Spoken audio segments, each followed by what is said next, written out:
하나님 말씀 봅니다. 시편 119편 97절에서 112절까지인데요. 97절에서 104절만 먼저 봉독합니다. 내가 주의 법을 어찌 그리 사랑하는지요. 내가 그것을 종일 작은 소리로 읊조리나이다. 주의 계명들이 항상 나와 함께하므로 그것들이 나를 원수보다 지혜롭게 하나이다. 내가 주의 증거들을 늘 읊조림으로 나의 명철함이 나의 모든 스승보다 나으며 주의 법도들을 지킴으로 나의 명철함이 노인보다 나으니이다. 내가 주의 말씀을 지키려고 발을 금하여 모든 악한 길로 가지 아니하였사오며 주께서 나를 가르치셨으므로 내가 주의 규례들에서 떠나지 아니하였나이다. 주의 말씀의 맛이 내게 어찌 그리 단지요. 내 입에 꿀보다 더 다니이다. 주의 법도들로 말미암아 내가 명철하게 되었으므로 모든 거짓 행위를 미워하나이다. 아멘. 오늘 제목에 오늘 본문의 제목으로 말씀의 맛, 말씀의 맛이라는 제목을 삼아봤는데요. 좀 제목을 붙이면 이런 마음이세요. 다른 말씀이 좀 가려진다는 거죠. 이 한 제목 때문에.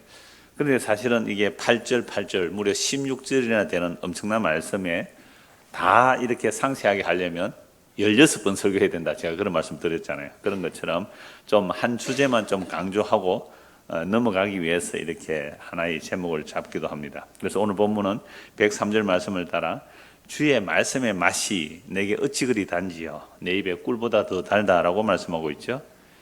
자, 시편 19편 10절을 보도 이런 말씀이 나왔습니다. 시편 19편 10절에서 주의 말씀이 금보다 더 사모할 것이며 꿀과 송이 꿀보다 더 달다.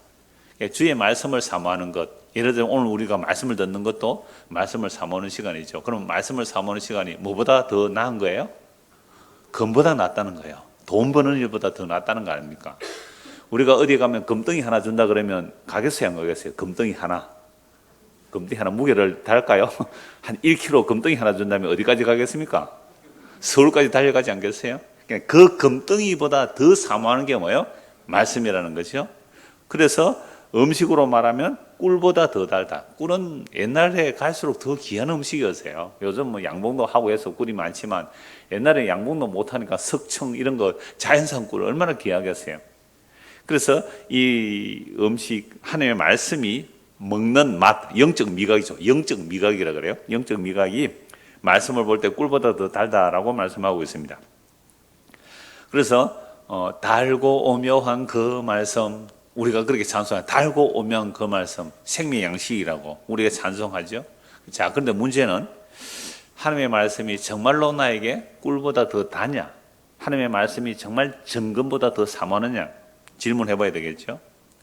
그래서 성경에서 이제 꿀이라는 단어를 쭉 한번 전체를 살펴보았습니다. 꿀이라는 단어와 연결된 내용들이 여러 가지가 나오는데요. 하나님께서 약속하신 땅을 무슨 땅이라 그래요? 젖과 꿀이 흐르는 땅이다. 아주 많이 말씀해요. 젖과 꿀이 흐르는 땅이다. 그렇게 말씀하고 있어요. 또 잠언서에서 주로 이렇게 꿀에 대해서 말씀하는데 지금 드리는 말씀 전부 잠언서에 나오는 내용입니다. 음녀의 입술은 꿀을 떨어뜨린다. 그러니까 음녀가 남자를 유혹할 때, 여자가 남자를 유혹할 때 그 입술에서 뭐가 뚝뚝 떨어진다고요? 꿀이 뚝뚝 떨어진다는 거죠.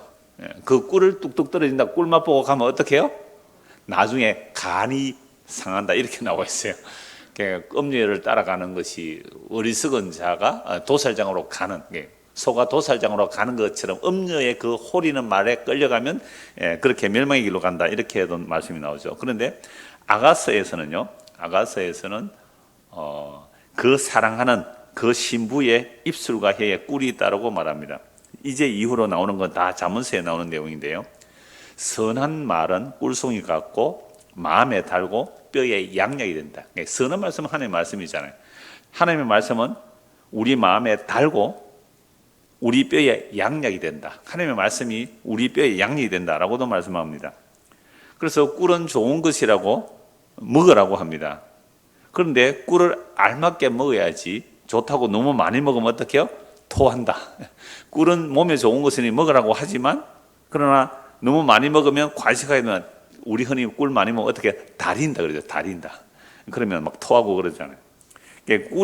꿀을 많이 먹는 것은 좋지 못하고 자기의 영예를 구하는 것이 헛되다라고 말합니다. 배부른 자는 꿀이라도 싫어하고 줄인 자는 쓴 것도 달다. 잠언서 27장에 나오는 말씀이거든요. 우리가 배가 부르면 아주 맛있는 음식도 어떻게 해요? 싫어요. 꿀처럼 단 것도 싫어요. 근데 단 것 되게 싫어하는 사람도 있거든요. 단 것을 싫어하는 것 사람은 꿀 그래도 막 속이 메스꺼리는 사람이 있을 수 있어요. 그러니까 어떤 배부른 사람은 꿀이라도 싫지만 줄인 자는 쓴 것도 달다라고 말하죠. 아주 거친 음식, 쓴 음식이라도 배고픈 자에게는 그건 너무너무나 달고 맛있는 음식이 된다는 거죠. 자, 이처럼 이제 꿀이라는 단어를 성경에서 여러 가지로 사용하는데요. 오늘 본문은 하나님의 말씀을 꿀과 연결하여 달다라고 말하고 있죠. 과연 우리는 하나님의 말씀을 보고 듣는 일이 달콤하게 여겨집니까? 아니면 쓰디션 약처럼 여겨집니까? 하나님의 말씀에 정말로 배가 고픈 사람이라면 쓴 말씀도 달게 여길 수가 있죠. 우리 교회 오신 많은 분들이 어떻게 찾아오느냐고 물어보면 자기들이 다니던 교회에서 설교 시간에 성경 한 구절 읽어놓고 뭐 정치 이야기하고 뭐 경제 이야기하고 세상에서 복받고 성원하는 그런 이야기 간증들만 주로 해서 성경을 통하여 정말로 예수 그리스도 성경 말씀을 전하는 것이 그리워서 목이 말라서 찾아왔다는 분들이 거의 대부분이에요. 그래서 하나님의 말씀에 배가 고팠죠. 배가 고파서 찾아왔다는 것 그렇게 말씀을 들었어요. 그런데 어떤 분을 보니까 정말로 과식하듯이 집중하는 거 있죠. 너무너무 열심히. 어느 날 앞자리에 앉아서 막 말씀을 받아 적고 와, 어떻게 저렇게까지 할 수 있느냐? 라고 하죠. 그러니까 몇 년 동안 뭐 했던 거예요? 몇 년 동안 말씀에 아마 굶주렸던가 봐요.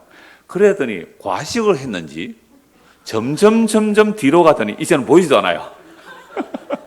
한 몇 년 되는데 안 보이는 사람 너무 많거든요. 안 보이는 사람 정말 많아요.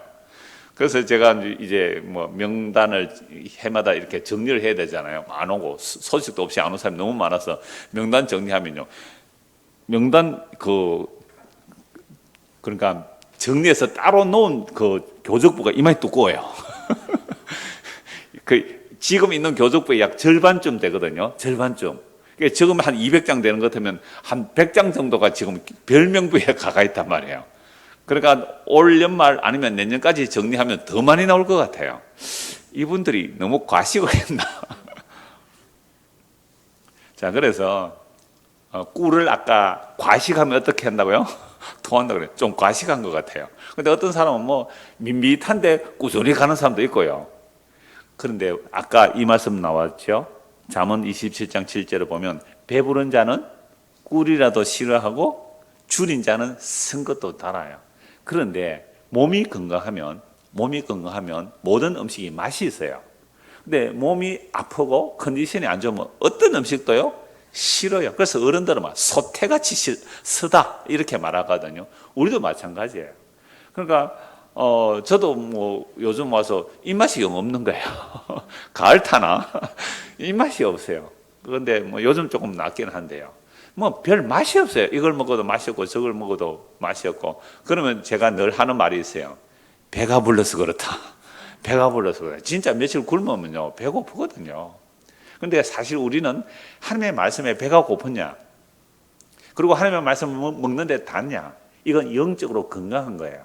그런데 하나님의 말씀을 듣기 싫어져요. 그래서 서서히 설교 시간에 앞자리에서 뒷자리로 갑니다. 네, 누구라고 말은 안 하겠어요.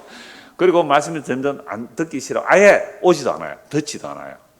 두 가지입니다. 하나는 처음부터 이분은 믿음이 없던 사람이든지 아니면 심각한 어떤 영적인 질병이 걸렸든지 둘 중에 하나인데, 저는 좋게 봐줘서 영적인 질병이 걸렸다. 왜요? 우리의 몸도 병이 들면 입맛이 없거든요. 정말 밥맛이 그냥 소태처럼 써서 못 먹어요, 음식을.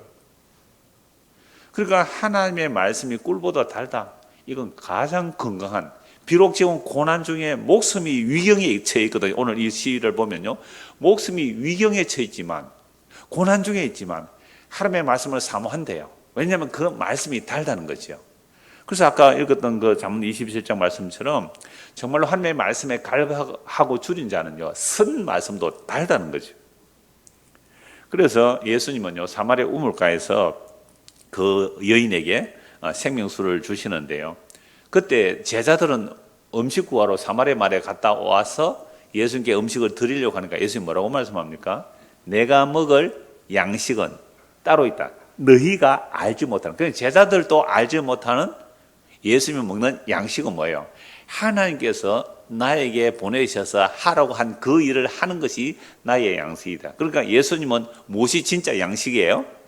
밥 먹는 것보다 더 중요한 게 하나님께서 나에게 하라고 하신 그 일을 하는 것이 나에게 양식이다 이거예요. 그럼 하나님께서 하라고 하신 일이 뭐예요? 예수님께서 이 땅에 오신 이유는 아버지께서 나에게 주신 자들에게 생명 주는 거거든요.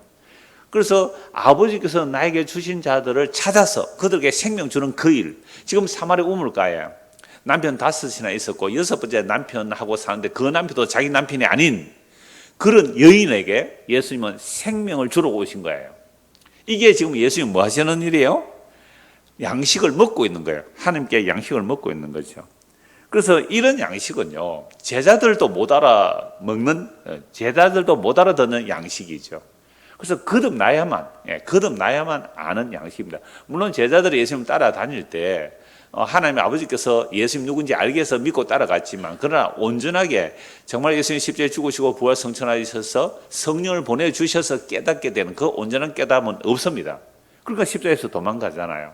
그래서 예수님께서는 요한복음 4장에서 사마리 우물가에 생명 양식을 주신다고 말씀하시고 요한복음 6장에서는 오병이어의 기적을 일으켰죠. 수많은 사람들이 예수님을 따라갑니다. 왜 따라갔다고요? 썩는 양식을 위해서 따라가고, 썩는 양식. 예수께서 말씀하시죠. 그들에게 너희가 나를 따라온 것은 썩는 양식을 보고 따라왔다. 썩는 양식이 아니라 썩지 아니할 양식을 위해서 일하라. 썩지 아니할 양식은 유대인들은 너무 잘 알아요. 하나님 일이거든요. 우리가 어떻게 해야 하나님 일을 합니까? 예수님께서 말씀하시죠. 하나님께서 보내신 자를 믿는 것이 하나님의 일이다. 그러면 예수를 믿는 것이 뭘 하는 거예요? 썩지 아니할 생명의 양식을 받아 먹는 거다 이 말이죠.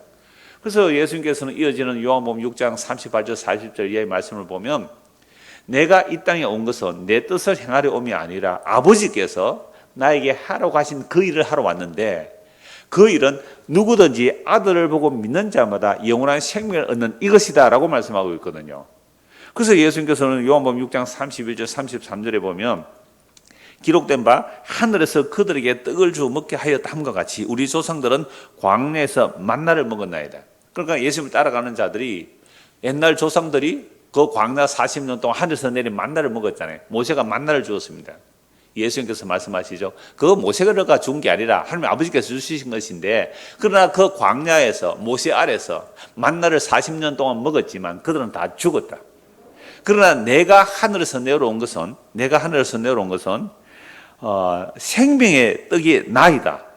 그래서 예수께서 이르시되 내가 진실로 너에게 이르노니 모세가 너에게 하늘로부터 떡을 준 것이 아니라 내 아버지께서 너에게 하늘로부터 참떡을 주시나니 하나님의 떡은 하늘에서 내려 세상에 생명을 주는 것이다.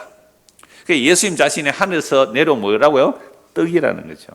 어떤 떡요?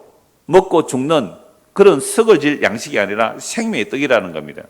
그래서 우리가 하나님의 아들을 믿는다는 것은 예수님께서 하늘에서 내려온 참떡이죠. 그래서 예수님은 그 떡을 나누어 주시기 위하여 태어날 때도 말구유 안에 태어나시잖아요. 짐승의 먹이통에 와서 짐승처럼 우리는 썩어질 것만 바라보고 짐승처럼 땅의 것만 찾는 우리들에게 자신의 살과 피를 주심으로 생명의 양식을 주러 오신 분이죠. 그래서 예수님이 십자가에서 살을 주고 피를 흘려서 우리에게 생명의 양식을 주신 분이 되시는 겁니다. 그러니까 오늘 이 말씀을 우리가 구약의 말씀이든 신약의 말씀을 읽는다는 것은 이 모든 성경은 예수님을 증거하기 때문에 이 성경을 통하여 예수 그리스도가 증거된다면 우리가 정말로 거듭난 사람이고 정말 하나님의 택한 백성이라면 모든 성경으로 예수 그리스도를 증거할 때에 우리 입에 달아야 되고 길에 달아야 돼요. 그리고 어떤 선 말씀이 갈지라도 우리는 이 땅에서 혈과 육을 가지고 있는 한 땅을 좋아하고 세상의 것을 좋아하고 썩을 것을 좋아하고 돈을 사랑하고 이렇게 갈 거예요. 이런 것들이 죄라고 책망할 때 그 책망의 말씀이 어떻게 나에게 달게 단 마음으로 받아들이는 자, 이런 자들이 어떤 사람이라고요? 하나님께서 자들고 거듭난 자들란 말이죠. 그래서 거듭나지 않으면요 이런 생명의 말씀이 들릴 리가 없죠. 하나님의 그 생명의 영원한 말씀이 거듭나지 않은 자는요 그건 다른 이야기로 들리는 거죠. 그래서 한 곳 찾아봅시다. 베드로전서 1장입니다. 베드로전서 1장 23절. 베드로전서 1장 23절.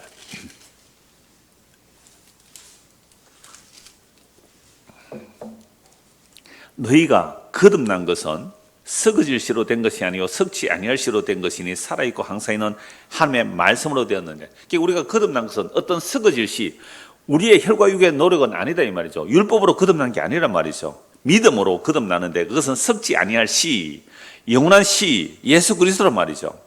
예수 그리스도 인하여 예수님이 십자가에 살지심과 피 흘리심으로 또 부활 성천하셔서 성령을 부어주심으로 우리가 거듭나게 되는 거죠.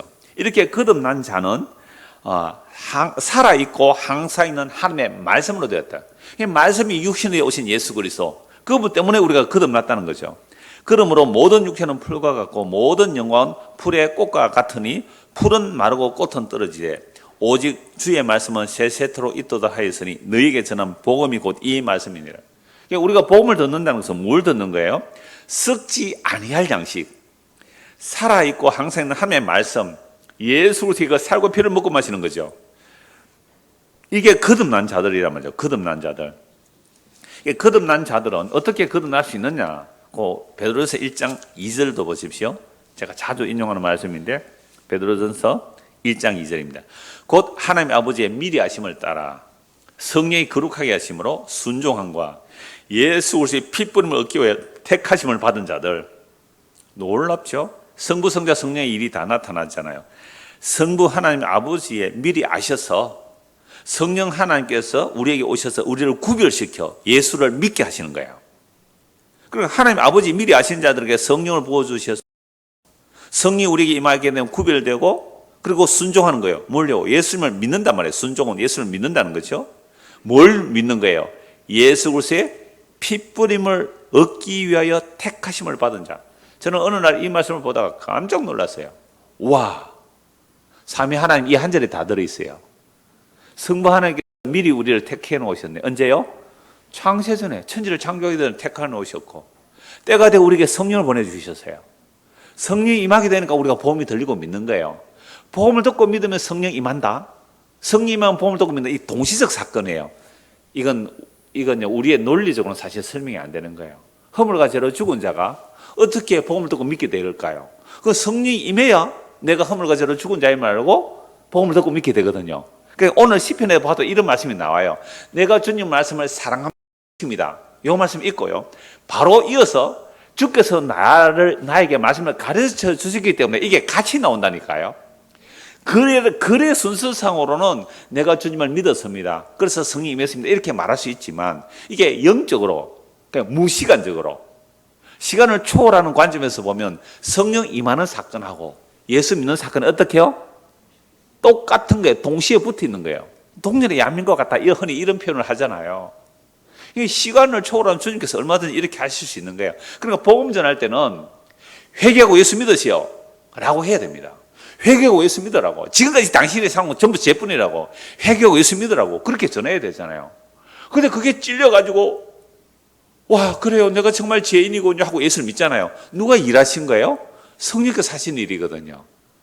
그래서 구원론은 성령론으로 연결시키는데요. 그래서 성부 하나님 아버지의 미리 하심과 성령을 보내셔서 우리를 구별하여 예수에게 순종하도록 예수를 믿게 하도록 만드는데 그 목적이 뭐라고요? 그리스도의 피뿌림을 얻기 위하여 세상에 하나님께서 창세전에 우리를 택하셔서 뭐 주려고 우리를 택하셨다고요? 그리스도의 피뿌림을 얻게 하려고요. 그러니까 우리가 예수의 피뿌림, 피는 생명입니다. 예수님의 피를 받았다면, 피뿌림을 받았다면 뭘 얻었어요? 다 얻은 거예요. 예수의 생명을 얻은 거예요. 우와! 이런 거군요.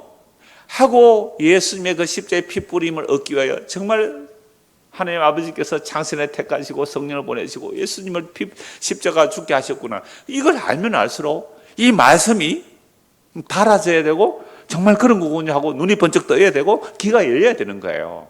이걸 거듭났다예요. 거듭난 증거는 이거예요. 우리가 거듭나지 않으면 이 말씀은요 읽어도 뭐예요? 검은 것은 글자고 흰 것은 종이에요. 지루해. 그냥 수면제예요. 그냥 성경 이렇게만 하면 잠만 와요. 설교 시간 딱 앉으면 잠 와요. 설교 딱 끝나면 잠 깨요. 희한해. 왜 그런지 나도 몰라. 그래서 베드로전서 2장 2절을 보십시오. 오늘 내가 말씀의 맛 때문에 이 서론을 이렇게 길게 합니다. 말씀의 맛 때문에. 베드로전서 2장 2절 보세요. 갓난 아기들 같이 순전하고 신령한 젖을 삼아라. 이는 그로 말미암아 너희로 구원에 이르도록 자라게 하려 함이라. 여러분, 아기가 태어나면요, 제가 종종 이 말씀 드립니다. 요즘 아기가 태어나면 뭘 본능적으로 해요? 엄마의 젖을 빠는 것이 본능적으로 해요. 그러니까 초산일 경우, 엄마가 처음 아기를 낳는 경우 이 젖이 잘 안 열려요. 젖은 불어 있지만 젖이 안 열린다고요. 힘들어요. 그런데요, 뭐 유축기를 사용하기도 하고 이런저런 방법을 쓰는데요, 아기가 젖을 빠는 게 가장 젖이 잘 나와요. 희한해요. 그 정도로 아기는 강렬하게 젖을 빨아먹어요. 그럼 그 아기는 그 젖이 뭐예요? 생명입니다. 그 젖 없으면 죽어요, 아기가. 뭐 대체 우유 뭐 그런 거 없을 때는 정말 아이 젖 없으면 죽잖아요. 그래서 젖 동량까지 한다고요. 엄마가 젖이 없을 때에는. 그러니까 그 젖은 얼마나 아이에게 달콤할까요? 물론 젖 자체야 무슨 달콤한 맛이 있을까요? 그러나 가장 좋은 모유거든요. 가장 좋은 영양제, 가장 좋은 면역력이 그 초유에 다 있다 그래요. 그러니까 그 젖을 먹은 자는요, 태어났다면, 거듭났다면, 우리가 정말로 하나님의 말씀으로 거듭났다면 말씀을 사모하는 것이 지극히 당연합니다. 거듭나지 않았다면 말씀을 사모하기 안 되죠. 근데 언제는 말씀을 좀 사모하다가 요즘에 역시 덜해졌다. 이거 뭐예요? 이 심각한 영적 질병이 들린 거예요. 그 사람 말씀보다 다른 게 더 잘 들리는 거예요. 뉴스가 더 잘 들리고요. 뭐요? 드라마가 더 생각이 잘 나고요. 막 가을에 뭐 분위기에 어울리는 음악을 더 좋아하기도 하고요. 물론 그런 거 하지 말라는 거 아니에요. 그러나 정말로 말씀을 사모하고 말씀이 내 안에 달게 되면요, 모든 말씀으로 세상을 다 해석할 수 있어요. 말씀으로 세상을 해석할 수 있단 말이에요. 자, 그래서 오늘 본문 97절을 보십시오. 서론이 이제 말씀의 맛이라고 해서 말씀의 맛이 뭔지를 보고 이제 오늘 본문을 보려고 합니다. 자, 본문 97절입니다. 내가 주의 법을 어찌 그리 사랑하는지요. 내가 그것을 종일 작은 소리로 읊조립니다. 이거 그냥 감탄해요. 내가 주의 법을 어찌 그리 사랑하는지. 이 건강히 태어난 아이가 어미의 젖을 본능적으로 찾듯이요, 우리가 거듭났다면 이 젖먹이가 엄마의 젖을 달다고 하고 말은 못하겠죠. 달다고 하고 생명처럼 찾듯이 우리가 정말 거듭난 사람이라면 주의 법을 어떻게 한다고요? 어찌 그리 사랑하는지요. 내가 그것을 종일 작은 소리로 읊조린다. 이 읊조린다 전에 한 말씀드렸잖아요. 읊조린다. 이거 요즘 잘 사용하지 않는 말인데요. 순 우리말이잖아요. 시나 노래 따위를 뜻을 생각하며 감정이나 억양을 넣어 낮은 목소리로 읽거나 외우는 거거든요. 낮은 목소리로. 저희 아버지가 일을 할 때요, 노동요에 주로 그냥 뭐 중얼중얼 하듯이 노래를 해요. 그냥 그게 노동요예요, 노동요. 일을 할 때 힘드니까 노동요로 이제 일의 고단함을 잊는 거잖아요. 근데 말씀을 사모하는 자는 종일 동안 입에서 뭐가 나온다고요? 그냥 중얼중얼 하듯이 늘 하나님의 말씀이 노래처럼 흘러나온다는 거예요. 여러분, 어느 날 어떤 찬송가가 아침에 하나 이렇게 운율이 떠오르면 하루 종일 그 찬송가가 귀에서 맴돌고 입에서 나오는 경험을 하셨죠? 예, 그렇죠. 그런 것처럼 내 입에서 종일 뭐가 나온다고요? 주의 말씀이 나오는 거예요. 주의 법을 어찌 그리 사는지요. 내가 그것을 종일 작은 소리로 읊조리나이다. 사람이 무엇이간데 주께서 우리를 생각해 주십니까? 뭐 이런 말씀이든지 온갖 성경의 말씀들이 하루 종일 내 입에서 읊조리게 되는 거죠. 그러니까 지금 시인이 주의 법을 읊조리는 이유는 그 말씀의 뜻을 생각하니 얼마나 사랑스러운지 너무 좋아서 말씀을 읊조리고 사는 거예요. 98절에서 100절까지 봅니다. 내가 주의 증거들을 늘 읊조림으로 나의 명철함이 나의 모든 스승보다 나으며 주의 법도들을 지킴으로 나의 명철함이 노인보다 나으니라. 그러니까 평소에 늘 주의 말씀을 생각하고 묵상하고 이렇게 읊조리다 보니까 명철함이 누구보다 나아진다고요? 스승보다 낫고 노인보다 낫다는 거예요. 스승과 노인은 지혜자들을 말할 때 경험이 가장 큰 지혜 아닙니까? 그러니까 대단한 경험을 한 노인보다도 또 말씀을 가르치는 스승보다도 늘 말씀을 묵상하는 자가 어떻다고요? 더 지혜롭다는 겁니다. 더 지혜롭다는 거예요. 98절을 보십시오. 주의 계명들이 항상 나와 함께하므로 그것들이 나를 원수보다 지혜롭게 하나이다. 이거 빼먹었죠, 제가. 예, 빼먹고 99절 100절만 읽었죠. 예, 주의 계명들이 항상 나와 함께하므로 그것들이 나를 뭐보다요? 원수보다 지혜롭게 한다. 그러니까 하나님의 말씀을 늘 묵상하는 자는요, 원수보다, 스승보다, 노인보다 지혜롭게 되는 거죠. 특히 우리가 말씀을 늘 묵상하고 살아야 원수가 누구예요? 마귀잖아요. 마귀를 이길 수 있잖아요. 여러분, 예수님께서 마귀의 시험을 어떻게 물리셨어요? 말씀으로 물리시거든요. 그런데 놀랍게도 마귀도 어떻게 해요? 말씀으로 예수님을 유혹하거든요. 네가 하나님의 아들이라면 성전 꼭대기에서 뛰어내려 봐라. 천사들이 네 발을 받쳐줄 거야. 시편 118편 말씀 가지고 막 예수님을 유혹한다고요. 그때 예수님 뭐라고 말씀합니까? 예, 주 너의 하나님을 시험하지 말라라고 하면서 또 말씀으로 물리시거든요. 그러니까 우리가 원수 마귀를 이기려면 뭘 알아야 돼요? 말씀 알아야 돼요. 여러분, 신천지하고 싸워서 이기겠습니까? 못 이기면 이런 그 말씀이 진 거잖아요. 말씀을 모르는 그렇잖아요. 어떤 원수가 올지라도, 어떤 이단이 올지라도 우리가 말씀을 늘 엎조리고 말씀을 생각하고 있다면 말씀으로 그들을 이길 수 있는 거죠. 그래서 말씀으로 원수를 이길 수 있는 것은 늘 말씀을 묵상하는 거예요. 시편 1편에 복 있는 사람은 주의 율법을 주야로 묵상하는 자로다. 주야로 말씀 묵상하면 원수 이길 수 있어요. 스승과 노인보다 더 지혜로울 수 있다는 말씀이죠. 이 말씀은 그냥 제가 읽어드릴게요. 누가복음 2장 46절에서 47절입니다.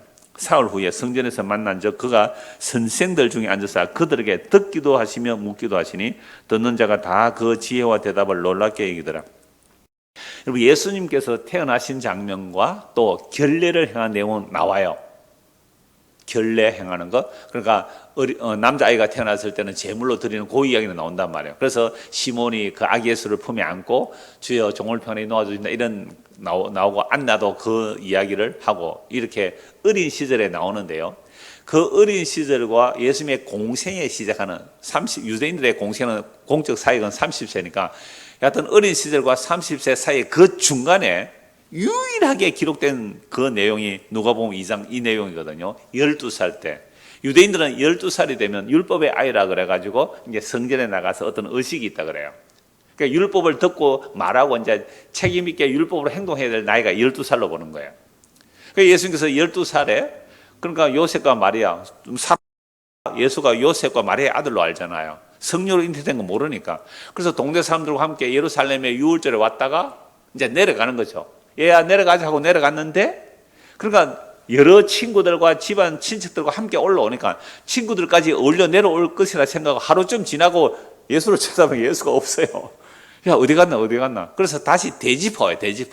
대지퍼 하루길로 와서 이제 3일째 성전에 가보니까 예수가 거기 있는 거예요. 거기서 누구하고 얘기하고 계세요? 선생들, 랍비들의 말을 듣기도 하고 질문도 하는 거죠. 듣는 자가 다 그 지혜와 대답을 놀랍게 해요. 12살에게서 나올 지혜가 아니라는 거죠. 12살에게서 나올 지혜가 아니다. 놀라운 거죠. 그러니까 왜 그럴까요? 예수님은 말씀이 육신이 되어 오신 분 아니에요. 그래서 예수님께서는 30세 공생할 때에 그 모든 예수님의 모든 은행은 하나님 말씀을 그대로 펼쳐내는 거죠. 하나님의 말씀을 그대로 펼쳐내는 생애를 하나님의 말씀을 그대로 펼쳐내는 그 생애를 율법을 지킨다는 그 유대인들이 감당을 못합니다.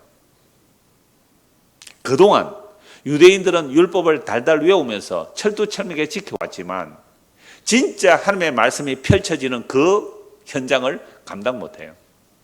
결국 예수를 신성모독으로 십자가에 못 박아 죽이는 일을 그들이 한단 말이죠. 그러니까 유대인들이 그동안 하나님의 말씀을 지키고 지혜롭다고 했지만 그것들이 얼마나 외식이었고 엉터리였느냐 이 말이죠. 그래서 101절부터 보겠습니다. 101절부터 104절. 내가 주의 말씀을 지키려고 발을 금하여 모든 악한 길로 가지 아니하여서오며 주께서 나를 가르치셨으므로 내가 주의 떠나지 아니하였나이다. 주의 말씀의 맛이 내게 어찌 그리 단지요 내 입의 꿀보다 더 다니다. 주의 법도들로 말미암아 내가 명철하게 되었으므로 모든 거짓 행위를 미워하나이다. 자, 101절에 보면요. 내가 주의 말씀을 지키려고 발을 금하여 모든 악한 길로 가지 않았다라고 말씀하고 있죠. 이러니까 누가 이렇게 한 것 같아요? 이 시인이, 그죠? 이 시인이. 그러니까 오늘 우리가 내가 주의 말씀 지키려고 발을 금하여 모든 악한 길로 가지 아니하였다, 뭐 이렇게 말할 수 있잖아요. 그런데 102절에 보니까 뭐라고 말씀하고 있어요? 주께서 나를 가르치셨으므로, 주의 말씀을 지키려고 발을 금하여 악한 길로 가지 않았습니다. 이 말은 내가 했다는 거예요? 주께서 나에게 가르쳐 주셨다는 거예요? 예, 주께서 나를 가르쳐 주셨기 때문에 내가 주의 규례들에서 떠나지 않았다. 그러니까 이걸 아까 제가 동전의 양면과 같다 그랬잖아요. 우리가 예수를 믿었습니다. 그런데 사실은 성령 임해서 믿었다 이 말이죠. 성령 임해서 믿는다는 말이나 우리가 예수를 믿다는 말이나 같이 사용하지 않으면 언제나 뭐가 드러나요? 우리의 주체성만 강조해버리면 이건 성경을 해석 잘못하게 되는 거예요. 그래서 모든 말씀 앞뒤만 딱 봐도요, 이건 주체가 우리가 아니에요. 아니, 허물과 죄로 죽은 우리가 어떻게 예수를 믿을 수 있어요? 허물과 죄로 죽었어요. 영적 감각이 없어요. 영적 감각이 없다는 말은 하나님의 말씀이 안 들리는 거예요. 하나님의 말씀 안 들려요. 영적 감각인, 영적인 귀가 죽어 있는 거예요. 안 들리잖아요. 영적 미각이 없는 거예요. 하나님의 말씀의 맛을 모르는 거예요. 그냥 검은 것은 그리고 흰 것은 종이에요. 이게 무슨 맛인지 모른단 말이에요. 뭐 유대인들은 그래서 어릴 때에 하나님의 말씀을 읽게 할 때에 말씀의 모양을 써놓고 그 바른대요. 그래서 혀로 이렇게 핥아보라는다는 거죠. 말씀이 다네. 이렇게까지 해서라도 뭐 말씀에 집중하기 위한 교육을 시킨다 그러는데, 그렇게 교육시키면 뭐합니까? 예수 죽였는데요. 예수 죽였는데. 그래서 이런 말씀들을 보면 주께서 우리를 가르쳐 주셨기에 내가 주의 규례들에서 떠나지 않고 주의 말씀을 지켰다 이 말이죠. 그럼 주께서 나에게 가르쳐 주셨기 때문에 103절 보십시오. 주의 말씀의 맛이 내게 어찌 그리 단지요 내 입에 꿀보다 더 달다라고 말씀합니다. 그래서 주의 법도도로 말미암아 내가 명철하게 되었으므로 모든 거짓 행위를 미워합니다. 우리가 하나님의 말씀을 하나님께로부터 가르침을 받으면, 다른 말로 성령의 가르침을 받으면 이 말씀이 내가 누구보다 지혜롭다 그랬어요? 원수보다, 또요 스승보다, 노인보다 지혜롭기 때문에 그 원수의 교묘한 말들을 충분히 분별하고 그 거짓됨을 드러내는 거예요. 44절에 보면 너희 아비 마귀에게서 너희는 거짓 것을 배웠다. 그러니까 철저하게 율법을 지키는 그들이 마귀한테 속았다는 거예요. 그래서 예수님께서는 마귀의 그 유혹을 말씀으로 다 물리치지 않습니까? 그러니까 오늘 우리가 유일하게 신앙생활 때 하나님의 전신갑주를 입으려 할 때 유일한 공격 무기가 뭐예요? 성령의 검 곧 하나님의 말씀이거든요. 다른 건 다 방어용이에요. 구원의 투구, 믿음의 방패, 복음의 평안의 신, 진리의 띠, 뭐 이런 모든 내용들은 다 방패용이라고요. 그런데 유일한 공격 무기가 뭐라고요? 성령의 검 곧 하나님의 말씀을 가지래요.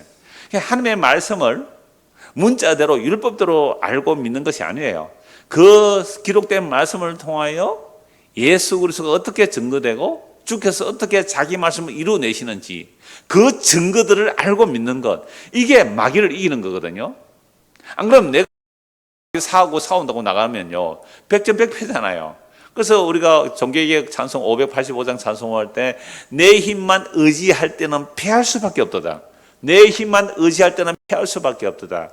내 대신, 나 대신 싸워주시는 분, 이 장수 누구신가?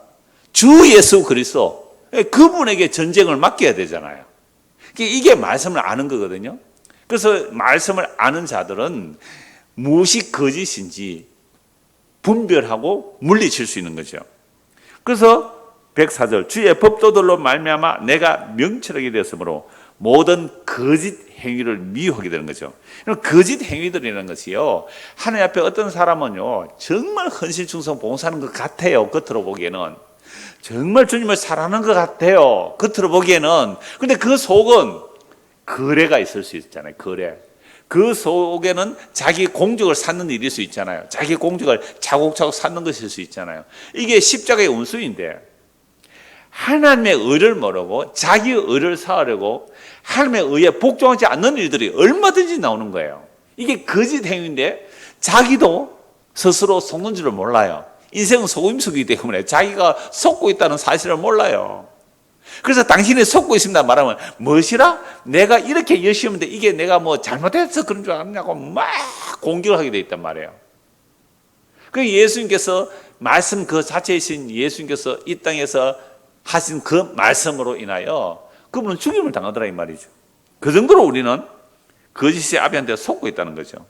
그래서 우리는 말씀이 과연 그러한가? 늘 말씀을 묵상하고 상고하는 일은 우리의 생명의 일이고요.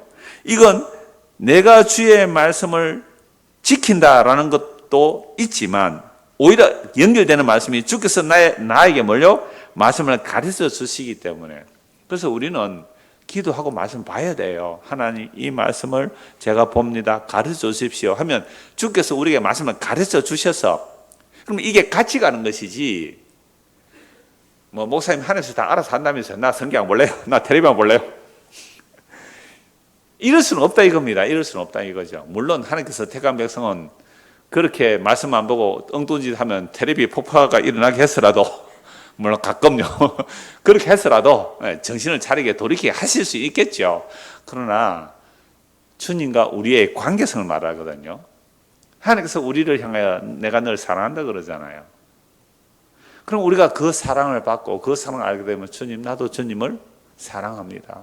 내가 감히 주님의 그 사랑 앞에 뭐라고 맞대응할 만큼 사랑을 못 내놓지만 그 주님의 사랑 앞에 주여 정말 내가 주를 사랑하나이다. 그 향료볼 깨뜨린 그 여인처럼 내가 많이 용서받았다면 많이 사랑해서 지극히 자연스러운 일이거든요.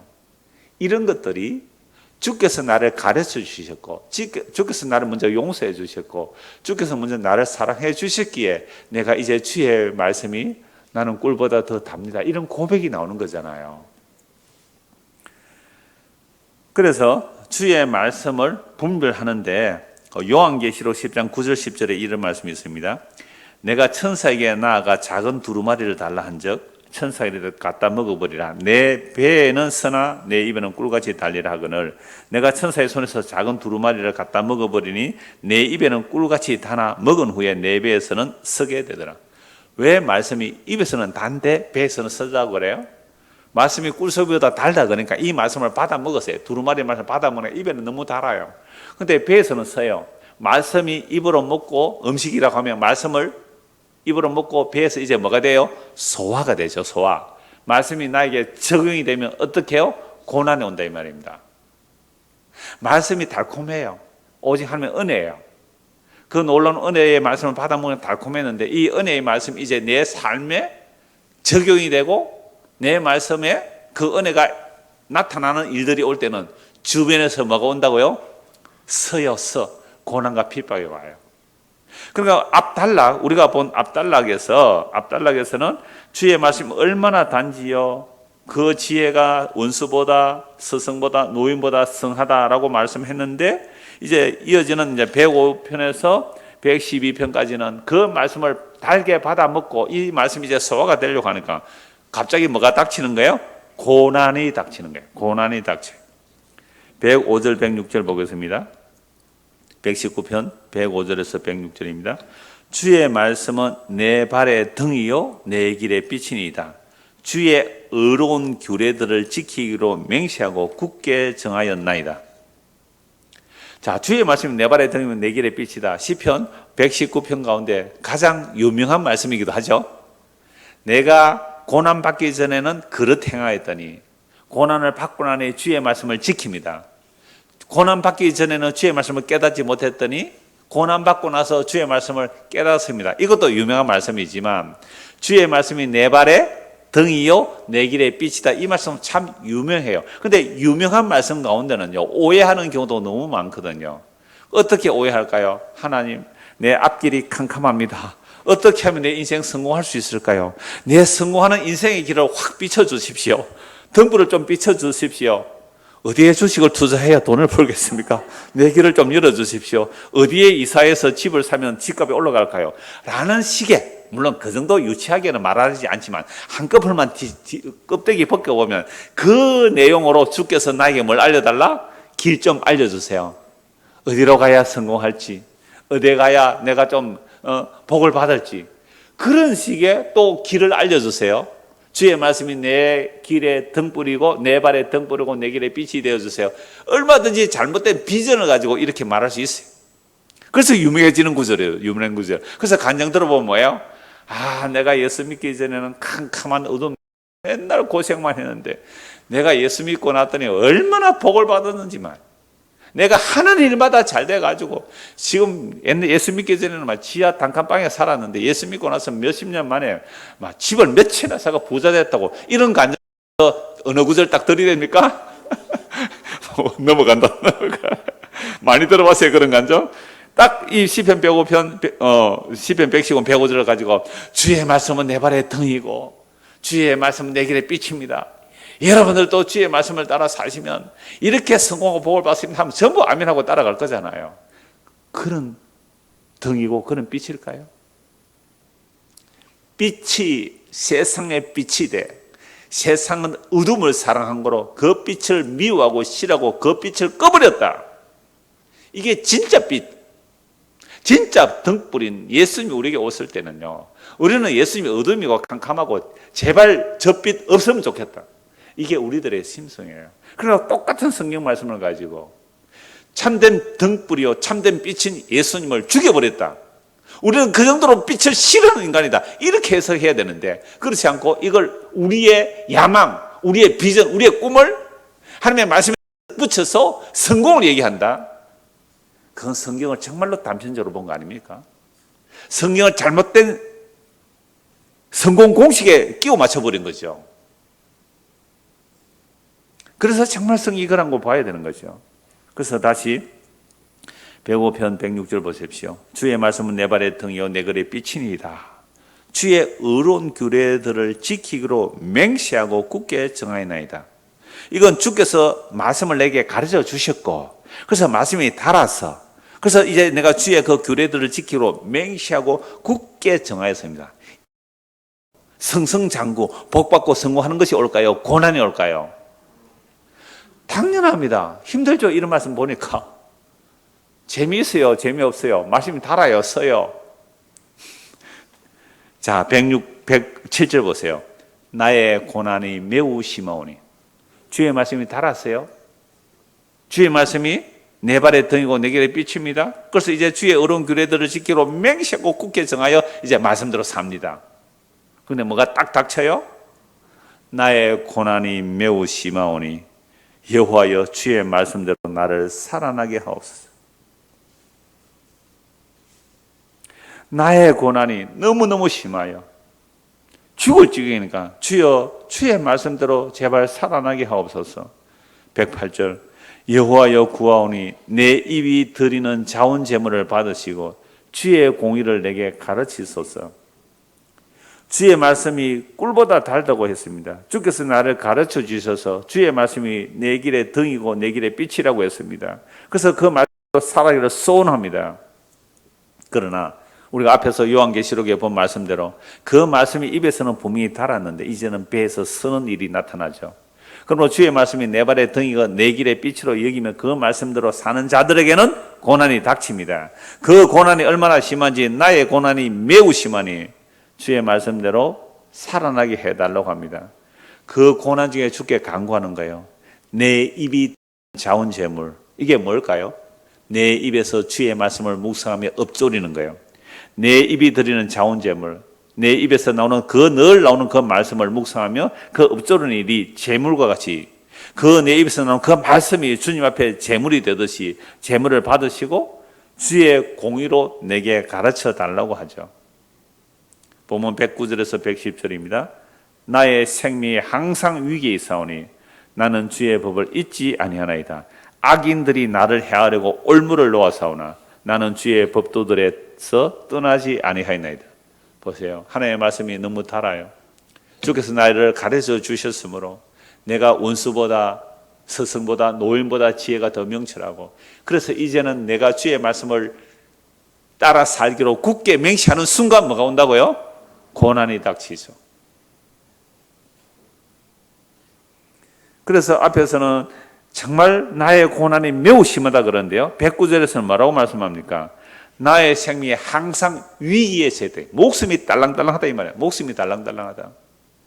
다윗이 사울에게 쫓겨다니는 그런 형상이란 말이죠. 다윗이 사울에게 기름 부음 받은 다윗이 악신이 들린 사울에게서 쫓겨다니는 그런 모습에 내 생명이 항상 위기에 있사오니 나는 주의 법을 잊지 않았습니다. 악인들이 나를 해하려고 올무를 놓았습니다. 나는 주의 법들에서 떠나지 않습니다. 라고 말하고 있죠. 자, 그렇다면 왜 하나님의 법을 사랑하여 항상 사모하며 총이 엎조리며 거짓 행위를 미워하면서 사는 자에게 왜 이런 고난이 매우 심하고 생명이 항상 위기에 처하는 겁니까? 이렇게 질문하면 여러분 답이 나와야 돼요. 이제는 신약에서 요한복음 15장에서 답이 나와야 되잖아요. 너희가 세상에 속했다면 세상이 너희를 사랑하겠지만 내가 너희를 세상에 택하여 넣었기 때문에 세상이 너희를 미워하는 것이 당연하다. 세상이 너희를 미워하면 먼저 세상이 나를 미워한 것을 알라. 내가 세상에서 이런 대접을 받았는데 너희가 세상에서 나와 같은 대접을 받는 일이 당연하지 않겠니? 근데 왜 이 말씀을 안 전하고 다른 말씀을 전하죠? 그게 속은 거예요. 그래서 우리가 하나님의 말씀이 정말 그런 거 보지 아니하면 원수에게 속는 거예요. 아까 주의 말씀은 내 발의 등이요 내 길의 빛이라는 그 말씀을 가지고 얼마든지 세상의 성공 번영을 말할 수 있거든요. 그게 우리가 말씀을 분별하지 못하면 속는 거란 말이죠. 그러므로 우리가 이런 말씀을 안다면 이제 이 시인처럼 말할 수 있죠. 악인들이 나를 해하려고 올무를 놓았지만 그러나 나는 주의 법도에서 떠나지 않겠습니다. 라고 말하는 거죠. 그래서 고난이 매우 심하고 생명이 항상 위기에 처함에도 주의 법도들을 떠나지 않는 이유가 무엇입니까? 우리가 예수님을 믿으면 세상에서 어려움이 없어지고 만사가 형통하여진다면 여러분 예수님을 더 잘 믿을까요? 아니면 예수님을 버리고 떠날까요? 우리는 이렇게 말하죠. 주님, 이 고난이 없어진다면 내가 주님을 더 잘 믿겠습니다. 라고 말을 할 겁니다. 그러나 인간의 약함과 인간의 악함은 결코 그럴 수가 없어요. 화장실 갈 때마다 올 때마다 다르잖아요. 우리는 고난이 심하고 생명이 항상 위기에 처할수록 주님을 더 의지하게 되고요. 평안하고 만사 형통하며 주님을 찾지 않는 게 우리의 본성입니다. 타락한 인간의 본성이에요. 그래서 호세아서 4장 7절 보면 번성할수록 범죄를 더하는 일이 이스라엘의 역사예요. 이건 이스라엘 역사만이 아닙니다. 인간의 역사도 마찬가지예요. 여러분 소돔과 고모라 성이 왜 이렇게 죄악이 가득했을까요? 번성한 도시여서 그래요. 번성한 도시에서. 광야에 먹고 살기 힘들면요. 뭐 거기서 똑같은 죄는 나오겠지만 죄를 지을 기회가 없어서 죄를 못 짓는 것이고요. 소돔과 고모라 물이 넉넉하고 살기 좋은 곳이니까 죄 지을 기회가 더 많은 거죠. 그러니까 번성할수록 범죄를 더하는 것은 이스라엘 역사만이 아니라 이 세상 역사가 다 그래요. 그런데 우리는 끊임없이 번성을 원하고 있거든요.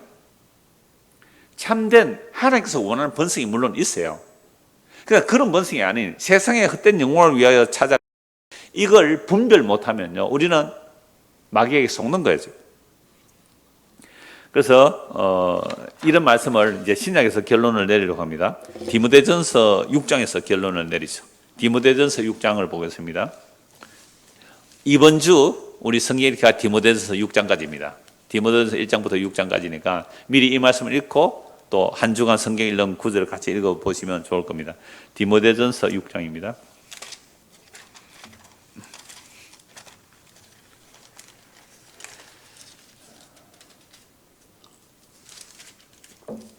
디모데전서 6장 6절부터 보죠. 자, 그러나 자족하는 마음이 있으면 경건은 큰 이익이 되느니라. 우리가 세상에 아무것도 가지고 온 것이 없으며 또한 아무것도 가지고 가지 못하리니 우리가 먹을 것과 입을 것이 있은즉 족한 줄로 알 것이니라.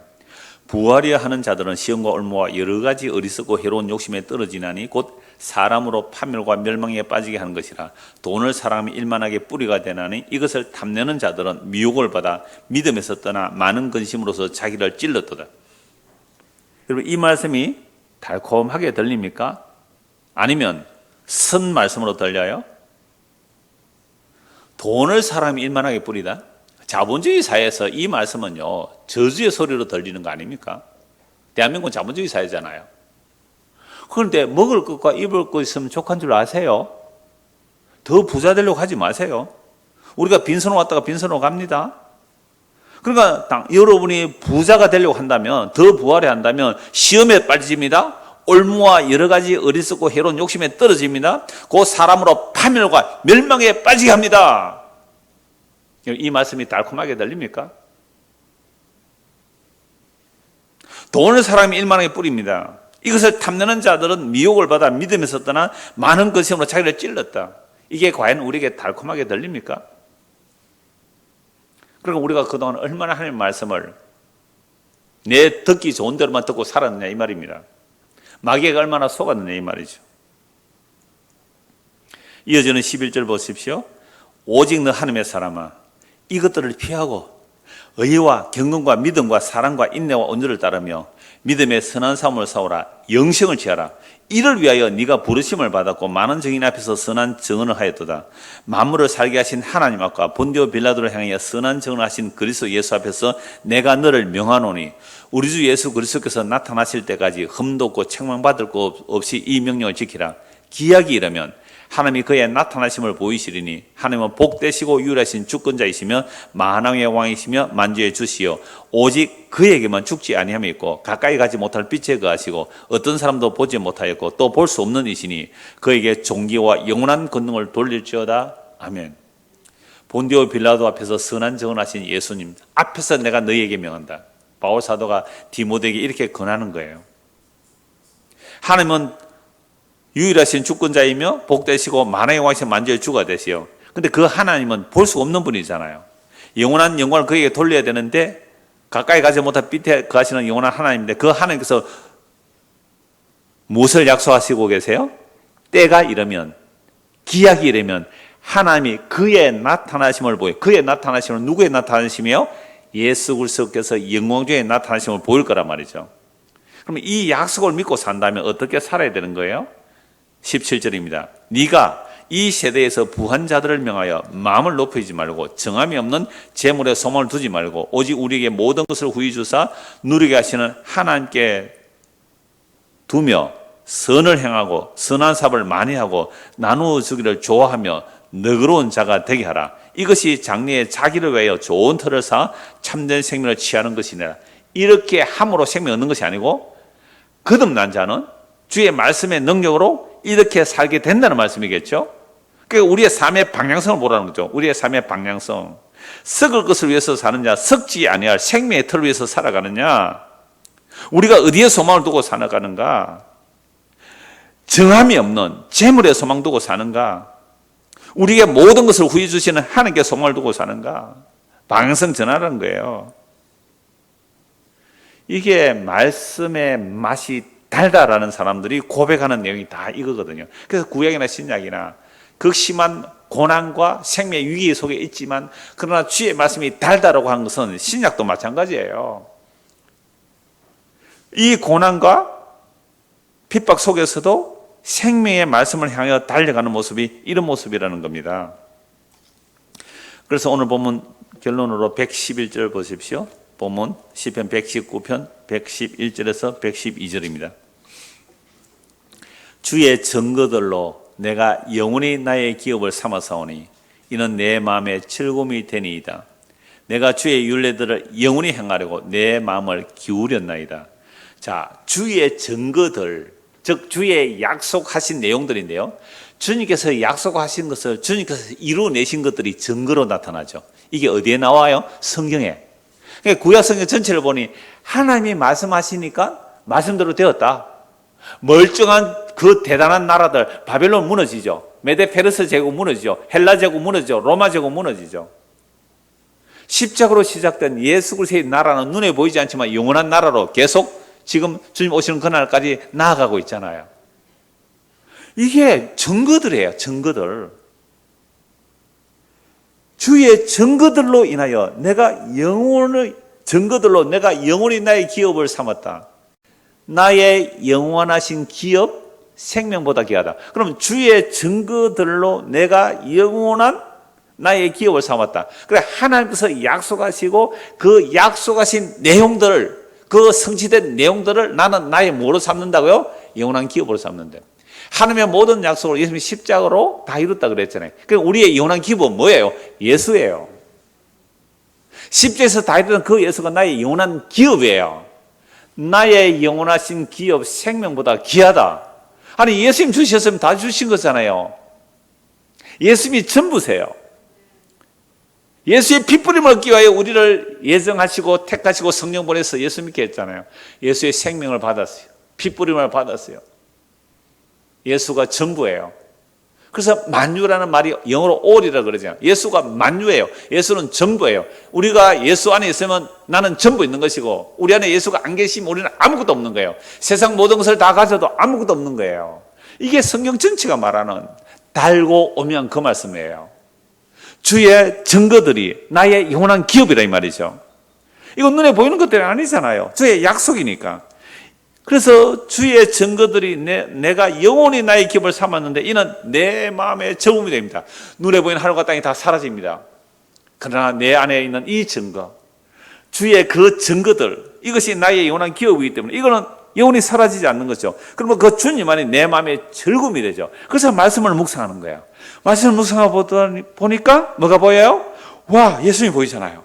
이 예수님이 세상에서 버림받고 저주받고 침뱉자 버림받은 그 예수가 영원한 생명을 아는 그 즐거움과 그 기쁨이 내 마음에 있다면 이제 주의 말씀이 뭐요? 꿀보다 더 달고 오묘하게 말씀이 보여야 되죠. 그래서 112절 내가 주의 율례들을 영원히 행하려고 내 마음을 기울였나이다. 여러분 우리 마음이 어디로 기울어지죠? 예수님이 이렇게 말씀하셨잖아요. 네 보물이 있는 곳에 네 마음이 있다고. 내가 진짜로 보물이라고 여기는 것에 내 마음이 기울어진다고요. 오늘 여기 예배당에 와 앉아 있지만 집안에 한 1억 좀 현금 정도는 가지고 계시죠? 한 1억 좀 집에 현금이 있다면 마음이 어디로 기울어질까요? 거기에 기울어서 예배당에도 못 온다고 누가 도둑면서 들고 갈까 싶어가지고. 내 마음이 어디 있느냐? 내 마음이 어디 있느냐? 내 마음이 어디로 기울어져요? 우리의 보물이 있는 곳이 우리의 마음이 기울어진단 말이죠. 그래서 예수 그리스도는 태초에 천지를 창조하신 그 말씀입니다. 그 말씀이 육신이 되어 우리 가운데 오셨습니다. 그가 하나님께서 주신 독생자의 영광입니다. 은혜와 진리가 충만합니다. 그러나 세상은 그를 알지 못하였습니다. 알지 못할 뿐 아니라 그를 죽여버렸죠. 그러나 하나님께로 난 자는 그가 말씀이신 하나님을 믿게 되죠. 그러면 하나님의 백성은 그 말씀의 맛을 아는 자들입니다. 성경의 말씀으로 그리스도를 알고 믿는 일이 꿀송이보다 더 달콤한 맛으로 맛보아지는 그 은혜가 우리에게 임하기를 간절히 소원합니다. 기도하겠습니다. 하나님 아버지, 어린아이가 태어나면 본능적으로 젖을 빨듯이 우리가 거듭났다면 신령한 젖인 하나님의 말씀을 사모하게 되어 있습니다. 그런데 왜 우리가 말씀을 사모하지 않습니까? 거듭나지 못했든지 아니면 심각한 질병에 걸렸기에 둘 다 회개하고 예수 믿게 하여 주시고 그래야 성령이 임하여 하나님의 말씀이 꿀보다 더 달콤하게 맛보아질 수 있도록 우리에게 은혜를 베풀어 주시고 특별히 이 교회 안에도 우리의 자녀들에게도 이 땅의 교회들 안에도 주의 말씀을 꿀보다 더 달게 사모할 수 있는 그 은혜를 허락하여 주시옵소서. 예수 그리스도 이름 받들어 기도드리옵나이다. 아멘.